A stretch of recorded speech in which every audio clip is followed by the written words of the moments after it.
छत्रपती संभाजीनगरमध्ये एका कुटुंबावर हल्ला करण्यात आला। हल्ल्यामध्ये एकाचा मृत्यू झालाय। संभाजी कॉलनीमध्ये हल्ला करण्यात आला तर प्रमोद पाडसपान असं मयताचं नाव आहे। हल्ल्यानंतर संतप्त नातेवाईकांनी पोलिसांना घेराव घातला। सिडको पोलीस स्टेशनला नागरिकांनी घेराव घातलेला होता।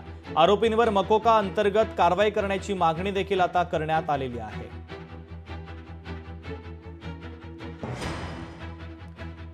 तर हल्ल्याचा सीसीटीव्ही देखील आता समोर आलेला आहे। ही दृश्य देखील आपण पाहतोय। संभाजीनगरमध्ये एका कुटुंबावर हल्ला करण्यात आल्यानंतर एकाचा मृत्यू झाला आणि त्यानंतर मृताच्या नातेवाईकांनी पोलीस ठाण्याला घेराव घालत आंदोलन देखील केलं।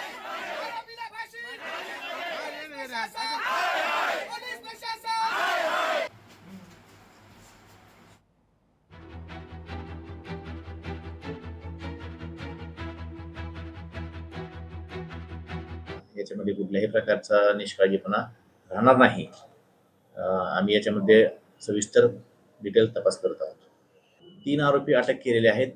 3 आरोपी जे हॉस्पिटलमध्ये होते तर त्यांनाही डिस्चार्ज झाल्यानंतर लगेच आम्ही ताब्यात घेत आहोत। जे फिर्यादी आहेत तर त्यांच्या जागेवरती खडी टाकली होती, तर ती खडी काढून घेण्याच्या कारणाच्या वरून हे घटना घडलेली आहे। 16 वार होते, 16 वार त्यांच्या किडनीला लागलं।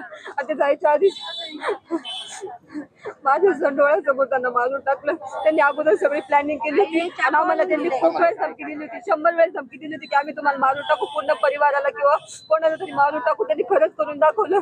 काल या संदर्भात तक्रार पोलिसांना दिली, काहीच कारवाई नाही केली। खूप वेळेस लगे 1-2 नाही, कमीत कमी 50 वेळेस त्यांना त्यांची विरुद्ध तक्रार दिली होती। ते म्हणतो ते काही होऊ द्या मग आम्ही येतो म्हणे।